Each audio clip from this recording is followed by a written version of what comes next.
Well, I want to go ahead and call the panel and to come on up and head on up here. It's so great to see y'all. We were just talking about it's a little like a family reunion, coming to this because even though I've only been really working in this space, Epicenter, was born in 2015, but I came on board in March 2016 and have begun to get to know many of you here in this room, and certainly these folks on the panel I know well. And it's been a really neat opportunity to watch so many of you flourish in your business sector, make some changes. We've all pivoted.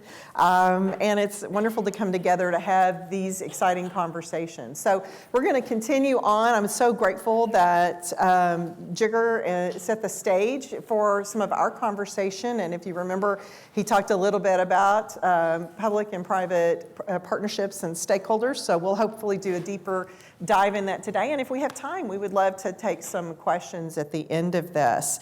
So we're going to take a few minutes for each panelist to introduce themselves. I'm Kimberly Britton. I'm the CEO of Epicenter, and Epicenter is an energy innovation and thought leadership organization. We have a booth right over here. A couple of my team members, Claire and Liz, are here with us. And folks will be here throughout the day if you have any questions about our work. Incubator, an accelerator. We also do advisory services for utilities and others, helping them codify their innovation strategies and some other projects. And then we also have a significant, the energy innovation piece includes an incubator that has all kinds of programs, early stage, late stage, et cetera. And then on the thought leadership piece, we have a think tank and we do thought leadership events. Quickly, I'd love to extend an invitation to you to come and join us on September 11th. You can get all the details at our booth on the next two things I'm going to talk about. September 11th is our global lecture series. The speaker is former Secretary of State in Texas, Rolando Pablos. He'll be talking about the power and prosperity of new energy and renewables specifically. So I thought this crowd might be interested in that, and it's at Trinity University. So Liz and Claire can help you with that. Just give them your business card and we'll send you that information. And then to follow up on what Jigger said about the Clean Tech Leaders Roundtable, that dinner is, one of the next dinner is here in San Antonio. It'll be at the San Antonio Country Club. There is a ticket charge for that we can share with you. Startups get a discount. Now that may be music to some of your ears, but it is really a great gathering and some nice rarefied air around conversations around clean tech. And we'll share the work, and if you'd like to join as a member, you can consider that. But again, just pop on over to the table and leave your business card there. All right, so all that housekeeping out of the way.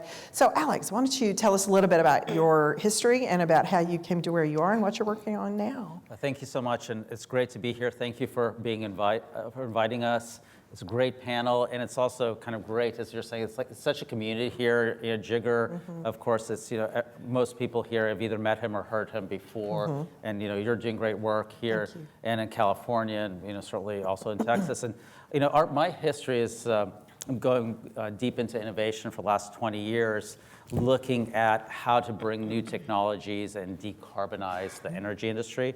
I did that for 20 years in the oil and gas sector, finishing off with launching a venture capital group for a major, very well-known oil and gas company here in Texas and worldwide. And 3 years ago, I really saw a big disconnect in the market about, while everyone is looking for deep innovation in energy, the amount of venture capital available for entrepreneurs was really dismal at best, as well as the number of fund managers, especially looking at what the real needs are in the market, which were around hard tech. Software is great, but you need a piece of hardware that actually provides that energy efficiency. So I left to start Climate Impact Capital. We focus specifically on the space between resiliency and climate change, looking to bring innovation and money into the hardware space, both on the oil and gas side and on the power side. And we've pioneered what we call venture as a service for corporate clients to help do that.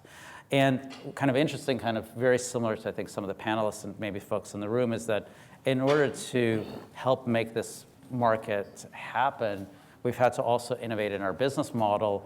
And what we did is 2 years ago, we spun out a nonprofit called Texas Innovates, which you and I have talked about before. And that's a nonprofit that's focused on bringing hard tech innovation back here to Texas, focusing on carbon capture and utilization, methane reduction, as well as smart technologies to help bring resiliency into our cities.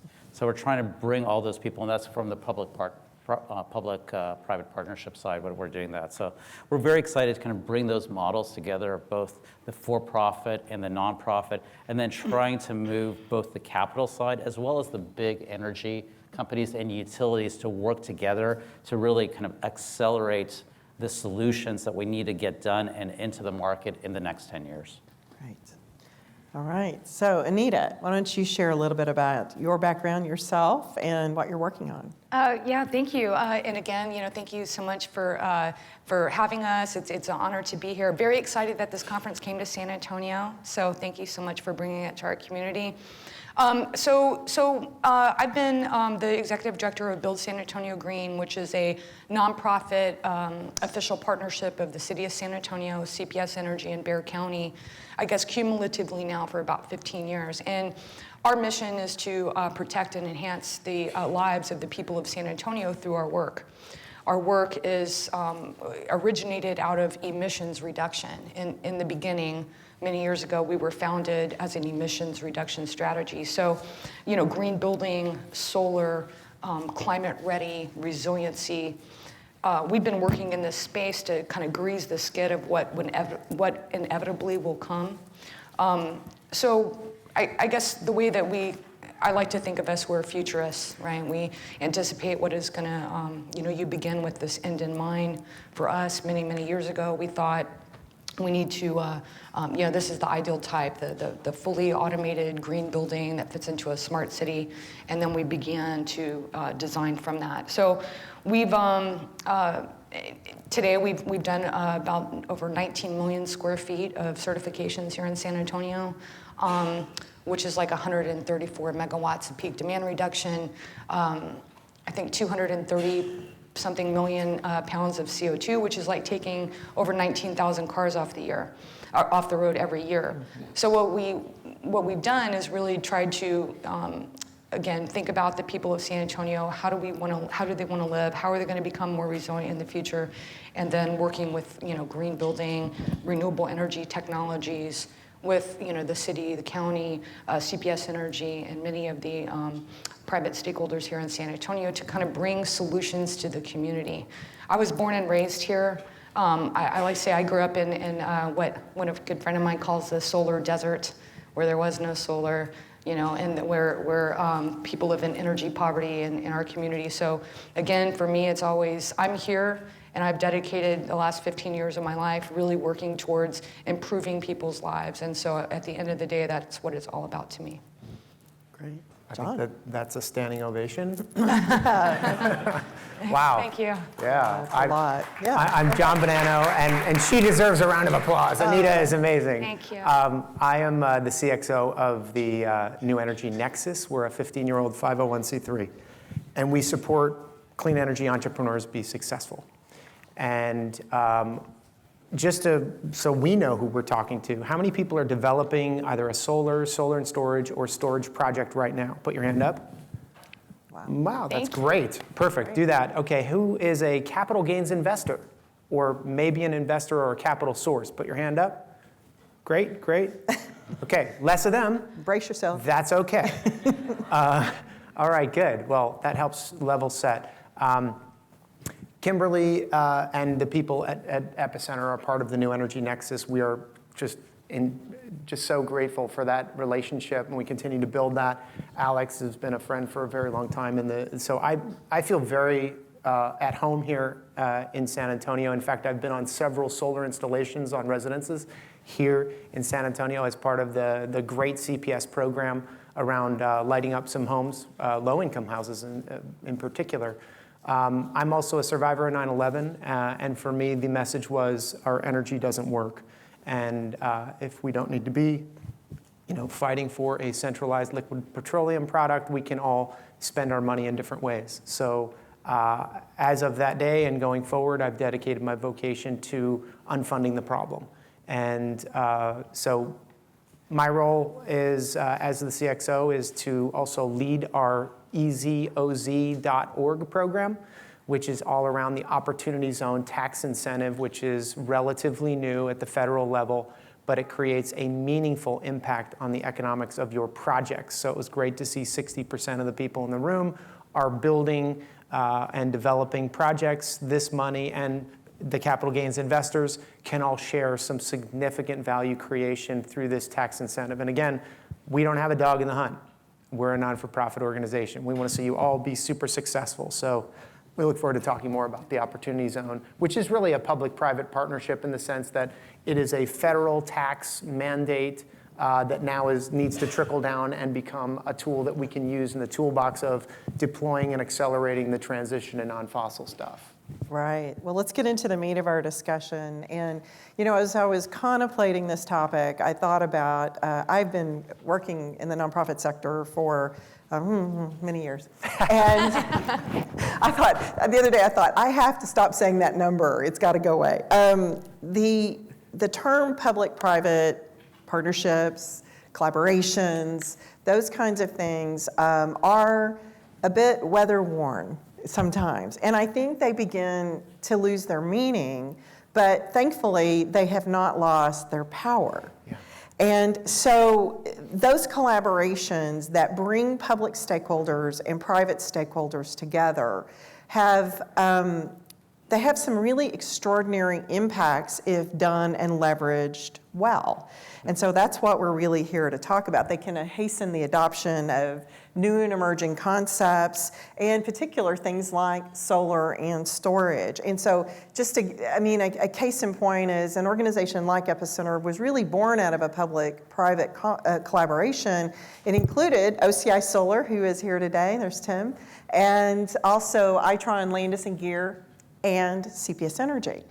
Often, though, the role that public entity plays can be the visionary that says they have some leverage, they have some power to implement something, and they can drive it, but typically to be truly effective, to have widespread adoption, they cannot do it alone. So I think you probably would see some agreement around that. So let's plunge into that. And cities and states and countries, they're setting increasingly higher goals of incorporating renewables into their clean energy goals, and often solar and battery storage specifically. So talk to me generally, so let's stay up here for a little while and say, what role should the private sector be playing to help them, those cities, municipalities, states, the federal government, fulfill its aspirations?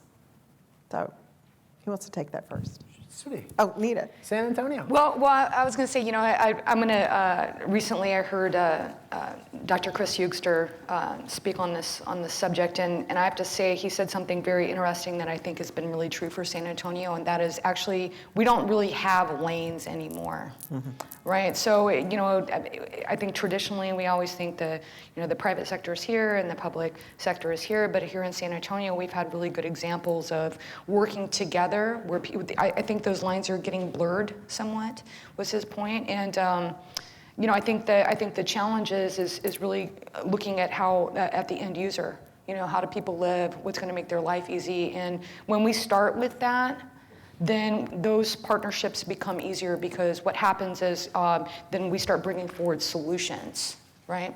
So on one side, you might have a public entity that has a goal, and we have many here in San Antonio. I'm very, very proud of our goals.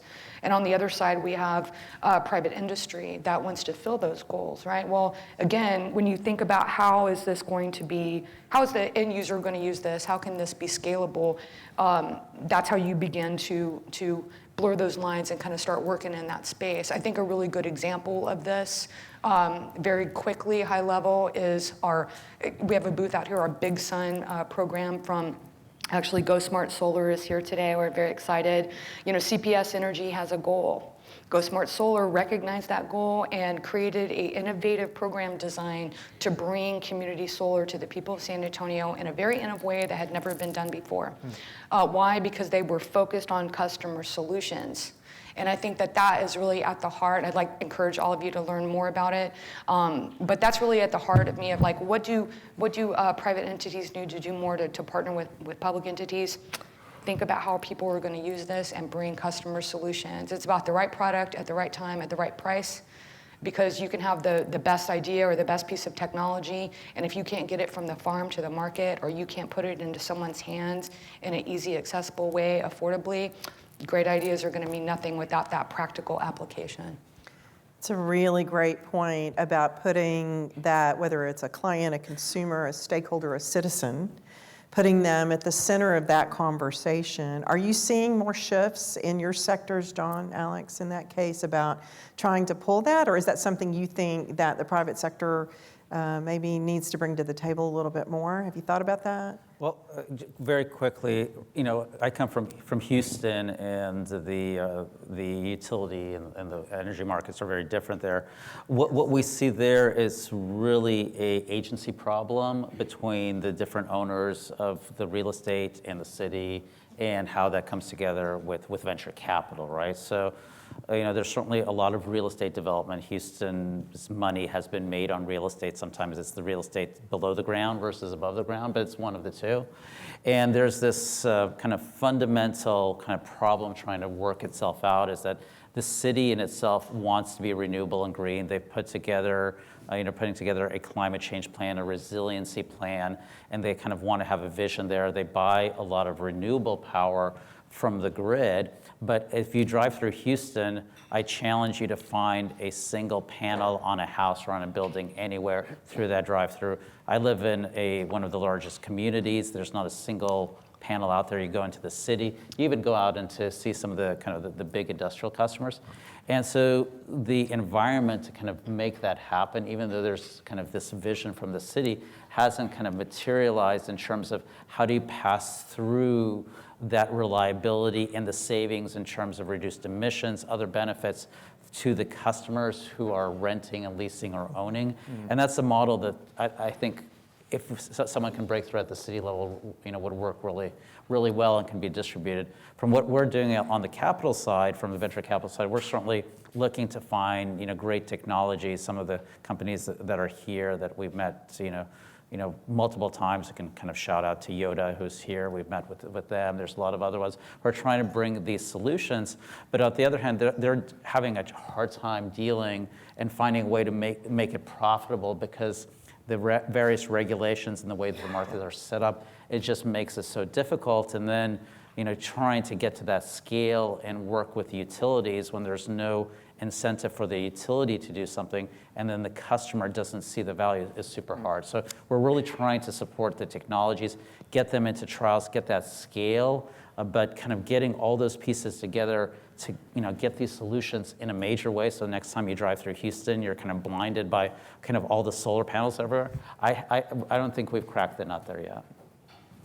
Great. So what else could, for instance, you talked a bit about the city of Houston, or what have you seen cities do that can, particularly in a deregulated market, like Houston is, what have you seen, if you have, cities do, or what would you like to see them do to kind of push the private sector a little bit down that path? Is there? Well, just a quick thing.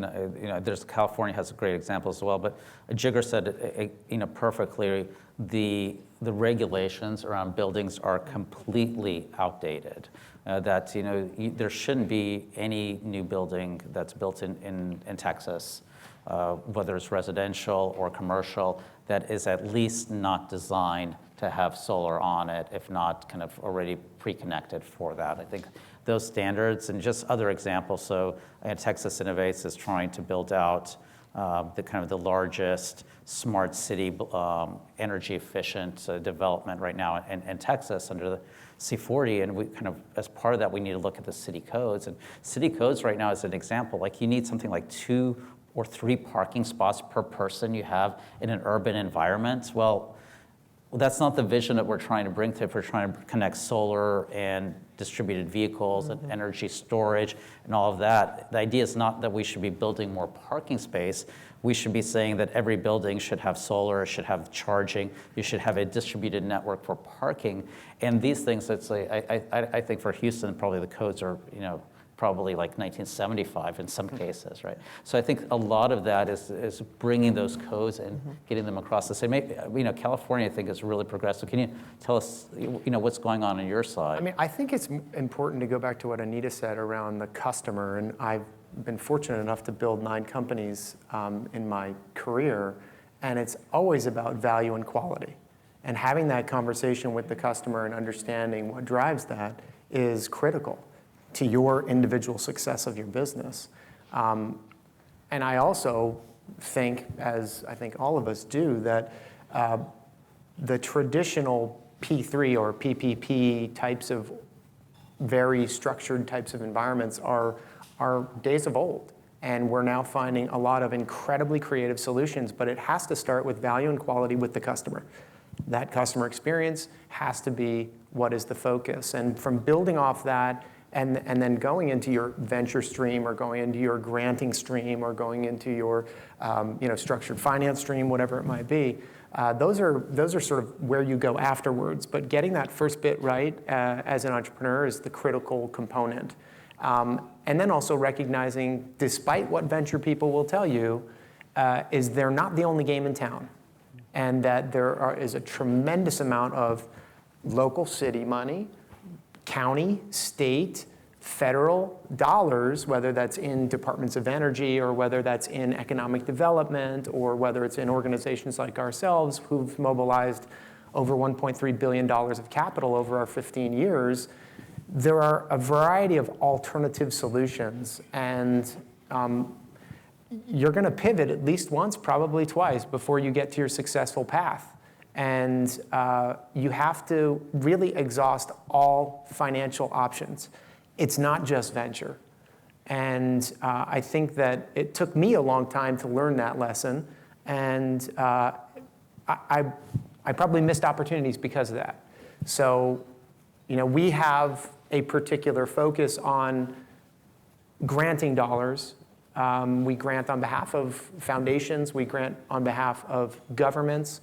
And we facilitate. So we're facilitating Opportunity Zone, very new federal tax credit, tax incentive.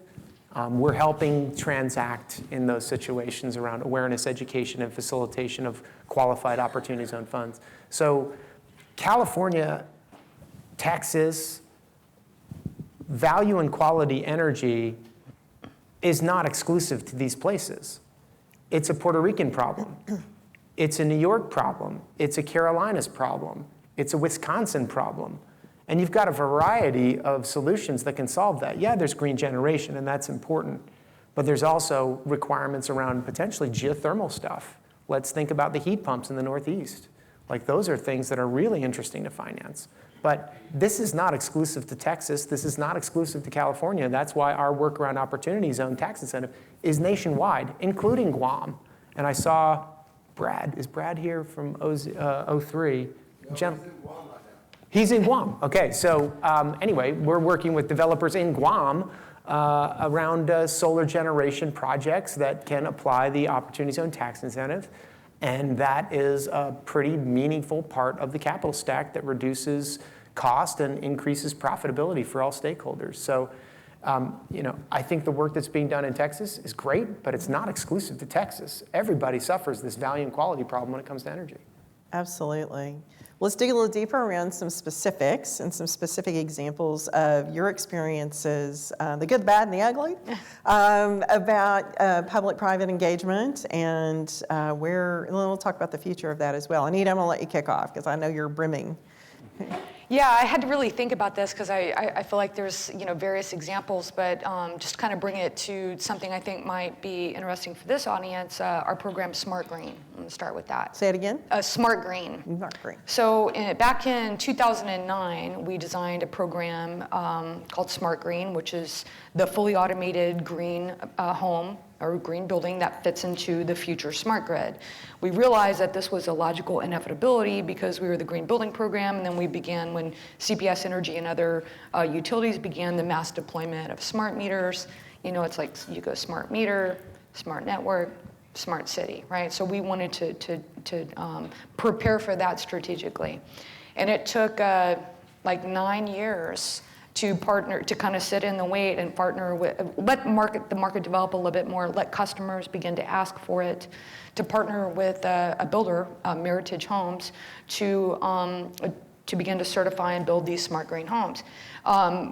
We kicked that program off last year, and I think this year so far they've built and we've certified about 500 of them, and a couple hundred from Lennar, and I think we'll probably have several hundred at the end of the year. That was all enabled by, you know, we have a dream, we have a goal, we kind of sit in between these public entities, the city, CPS, the county, and we partner with builders and developers to bring this value to the people of San Antonio or the end user. At the end of the day, that's where we create a win-win for everyone, because it is the end user that we all have in common. Yeah, it's true. So as a follow-up on to that, you said 9 years, right? Yeah, like 9 years or so. Yeah. So what would have sped the process for you? What barriers have you encountered over that time? Because I suspect that some of those challenges still exist. So. Yeah, I mean, I think, well, in my specific example with that program, I think one challenge is that when you have an idea very early on, you have to wait for things to mature and for them to ripe. I wouldn't necessarily call it an obstacle for us at that time. It was very early on, and again, I strongly believe to design with the end in mind, and so that was kind of the objective there. I think one of the challenges is that lingo. You know, I mean, I remember many years ago, we had a renovation and remodel program, and went to a meeting, and they were like, you know, that sounds great, but we need a retrofit program. And I was like, okay. So we went back to the office, we just changed the name of the program, and now we can all speak the same terms.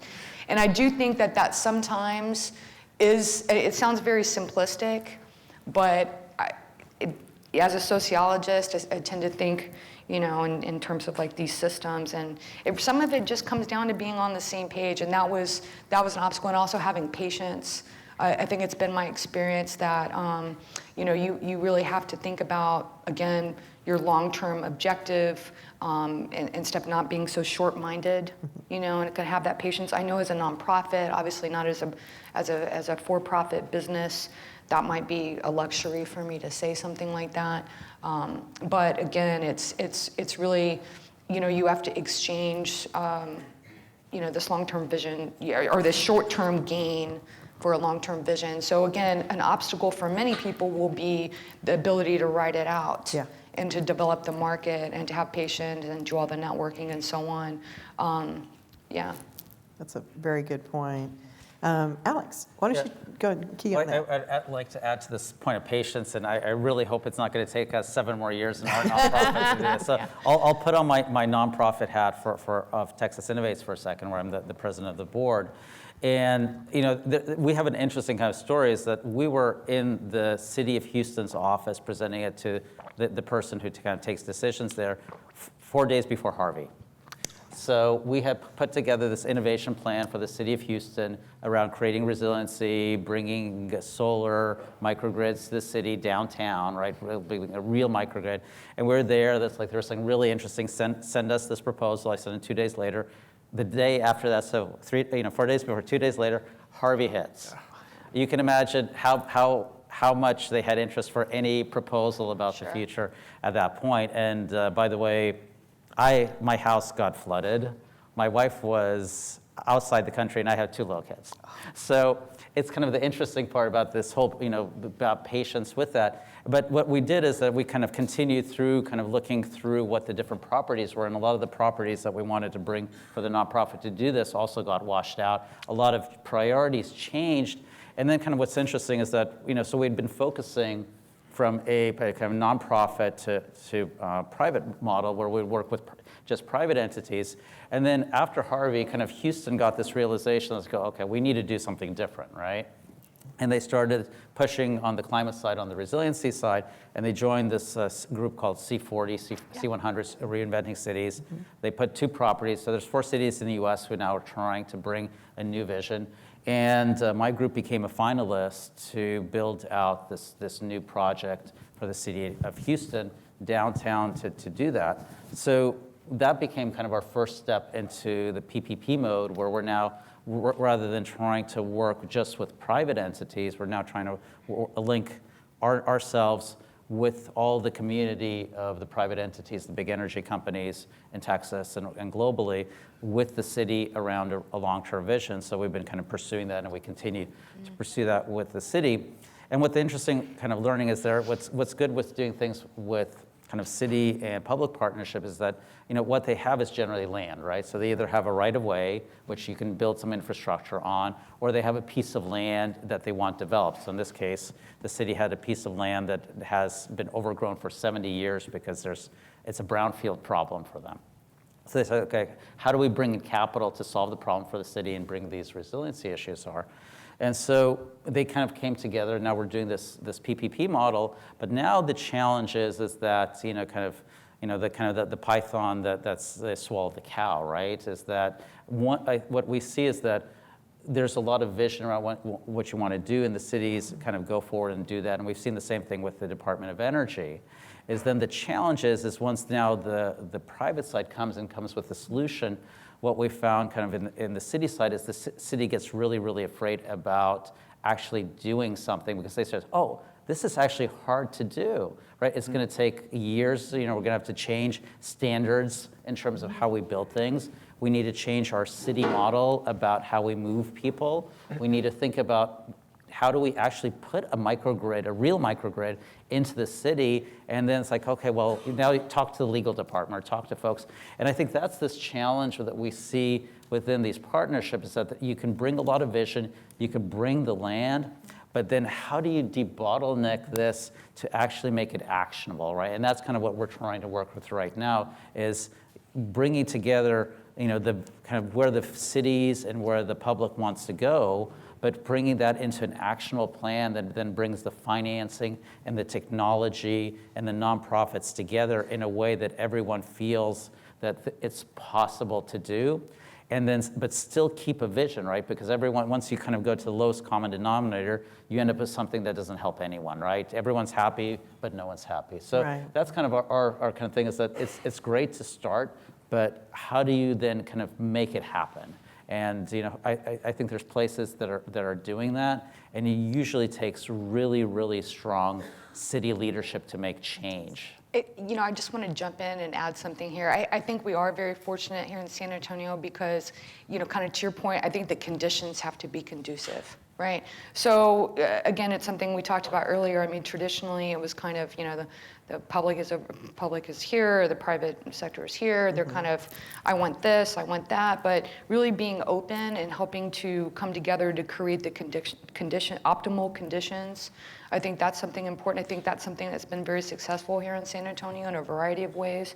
And why, we're very, very, very fortunate to have a municipally owned utility in our certain situation, because it's really enabled that openness to say that's not your lane and that's not my lane, but we have to kind of come together to create the right conditions to have a meaningful, deployable program and diversify options for consumers. That's not always possible, I guess. I recognize that's not always possible when traditionally either the city or the utility is kind of on one side or various sides, and then you have private industry. So openness, opening that up. And I think just to add to that is what's really helpful is that both kind of Austin and San Antonio level is that the utilities are kind of the long-acting players. They're kind of like the bureaucrats in the federal government, that as things change, that all stays the same, and they can maintain a vision and have a long-term plan.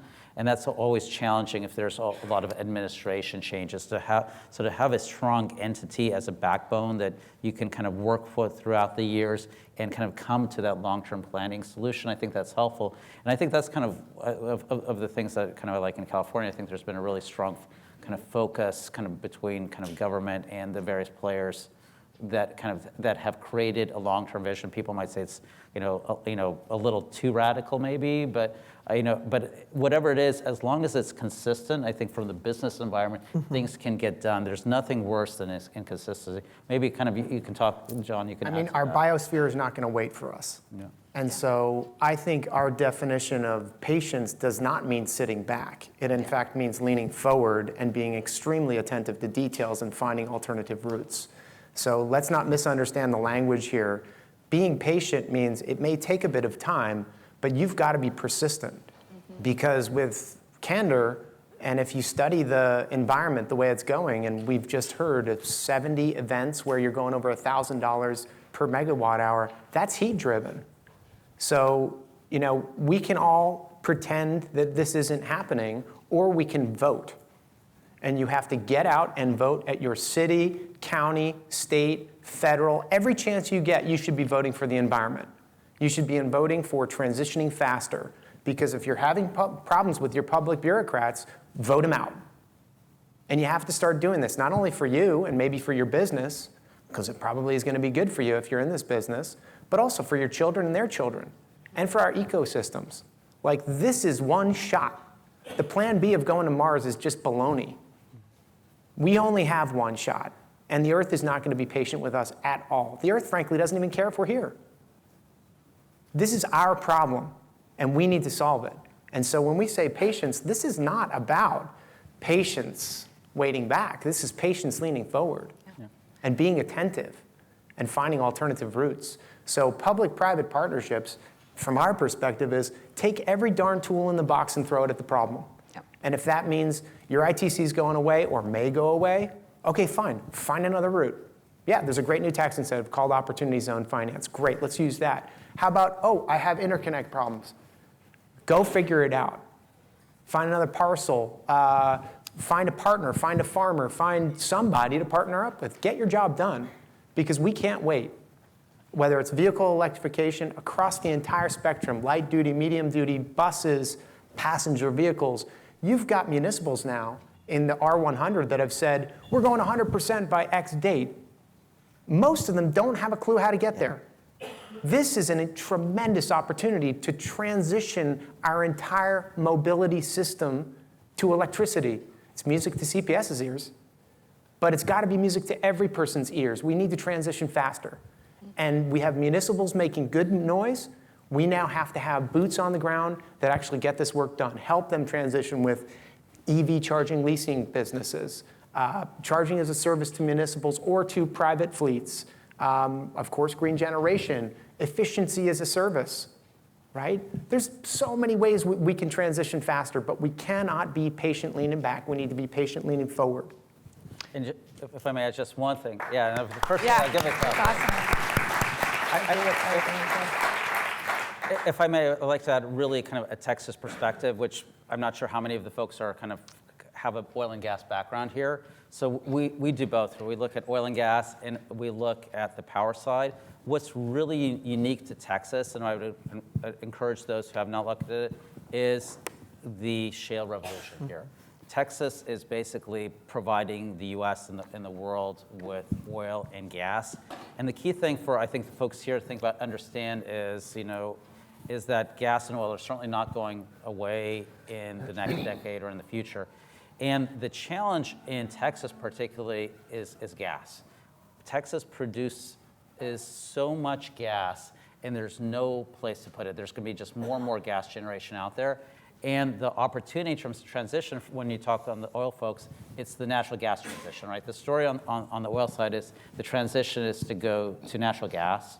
And we're talking about the transition to go to solar and storage. There is an opportunity for the industries to work together, right? So it's a different partnership, and certainly you need to have the public side. So particularly, for folks that follow the Texas Railroad Commission, their view is that flaring is fine, right? You should flare because natural gas, if you can't sell it, it has no value, so put it in the air. So as long as, if we just talk about solar and there's an immense amount of flaring going on, we're not solving the problem. We need to think about how do we integrate the solutions between the industries find the ways to take all that flaring that's going out in the Texas Delaware, that's going to be happening in Texas Permian, take those molecules which are at zero to negative costs and integrating them with solar and wind and storage to create reliability, to create clean power, to take that gas and make it green gas, and so that we can export a combined set of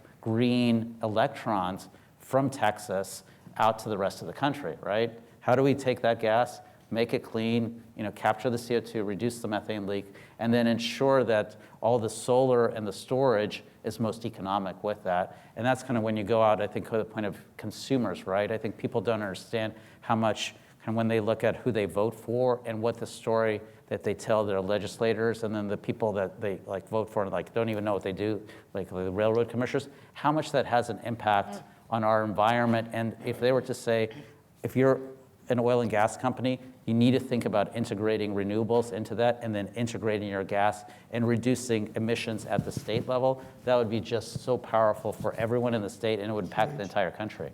I only have one comment, and that is people vote every day with their dollars. Yeah. Ultimately. Yeah. Thank you for saying that. I'm going to throw it open for questions in a second. If there's a mic to do that, I'll come to you. If not, I have another questions. But I see there's going to come a hand. So if we can run with the mic real quick, that would be awesome. Thank you. Yes, sir.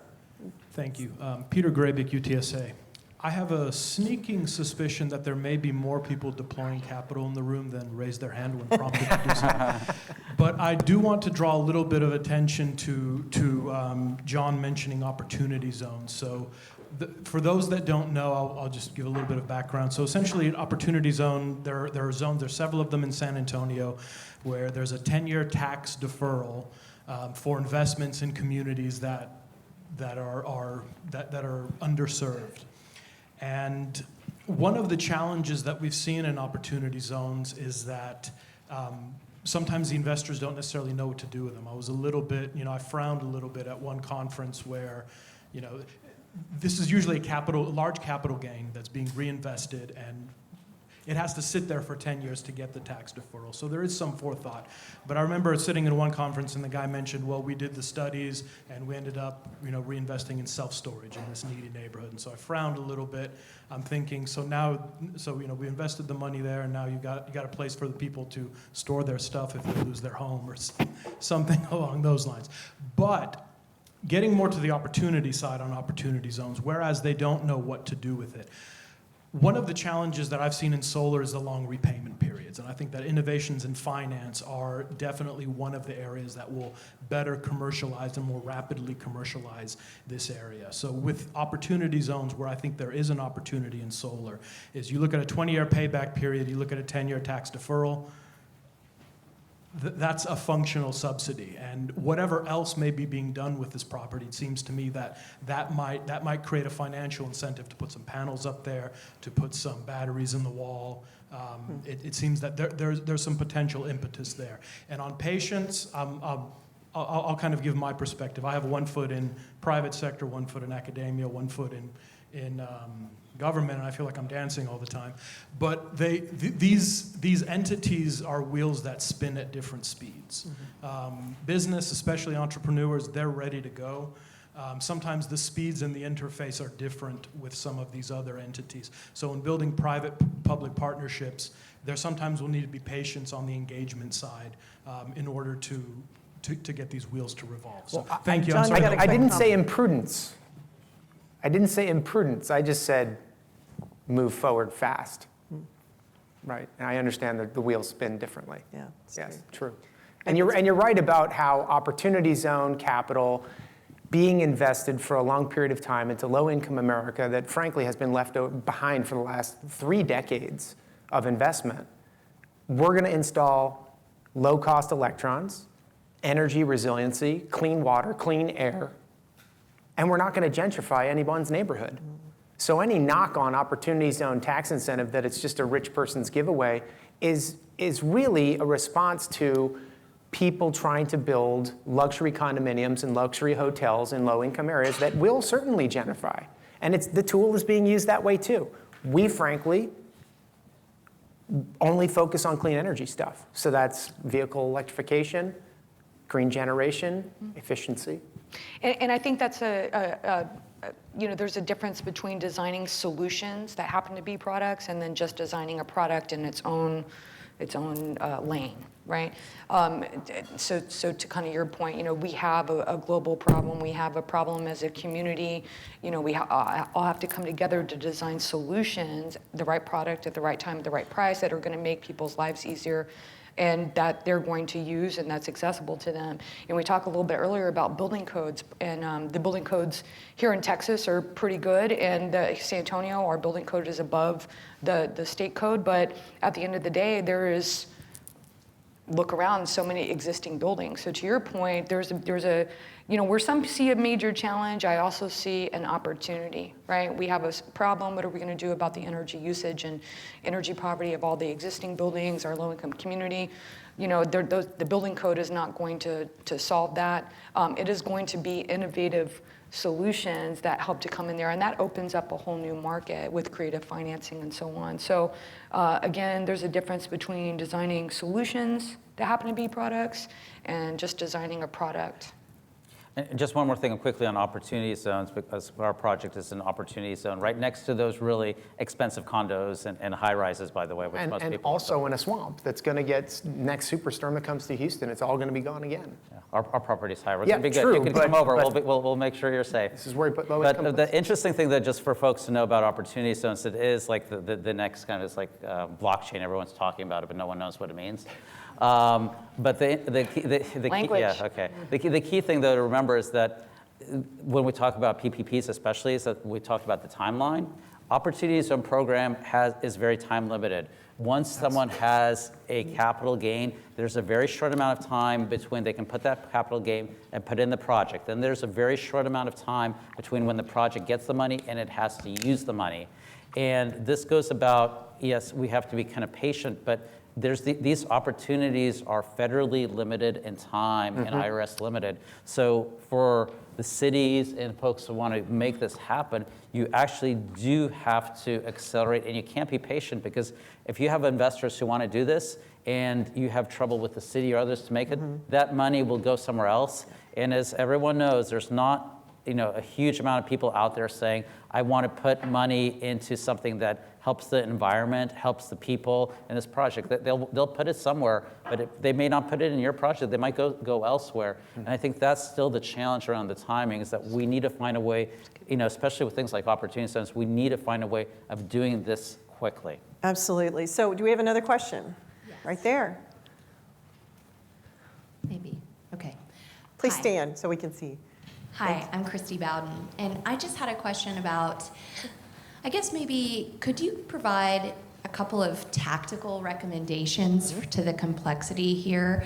I think there are a lot of service providers in the room. If you think about, maybe your top 2 or top 3 most successful service providers and what they've done, what were a couple of the tactical strategies that they used to form these private partnerships, these private-public partnerships, or deploy to the field, or make the right connections?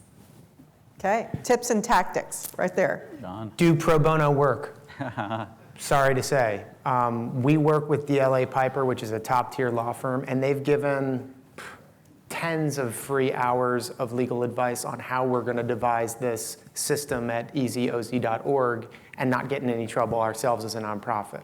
So I would say you've got to invest yourself. And I think something that was said earlier is authenticity is truly valuable. Yes. Yeah. And so if you really are a lawyer, an accountant, a service provider that is deeply committed to transitioning our entire economy, then you're going to have to put in some sweat too. Just because you graduated from a great law school doesn't mean I'm paying you $1,000 an hour.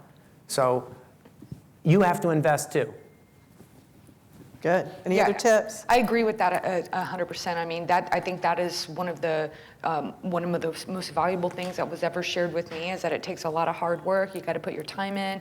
You have to be open to others. You have to network. I've learned so much from so many people around me. You know, someone said earlier, like, oh, you're doing such a great job. I'm like, it's not just me. There's a whole team of us, and we're always bouncing around ideas. I've learned from my board members, my close friends, like they're putting the time in, they're doing the network, they're having the connections, they're sharing of ideas. That really is, you know, you can accomplish so much by being open and partnership. And I'll just true. kind of be the third one to kind of hit the yes button on that is just Yeah. getting the right team, especially doing a PPP is harder than doing a startup. With startup, you have, you know, some control, you know, to the extent that you have any control there. But with a PPP, you're bringing multiple teams.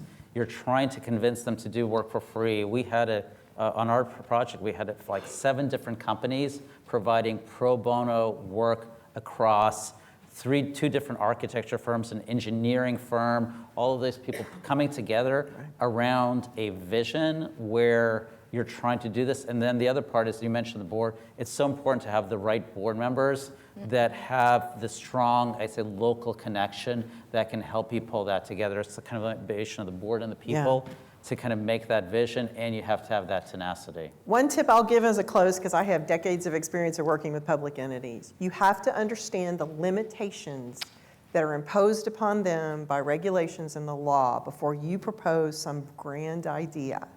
Because if you understand it, then it will help you frame it and better sell your story, yourself, and your plan. Yeah. But if you don't understand that, it's dead while it walks in the door. Totally right. Okay, That was, we're done. All right, thank you all. Thank you, everybody. Thank you, panel. Great job. thank you so much. Thank you so much. Thank you so much. We need to talk more.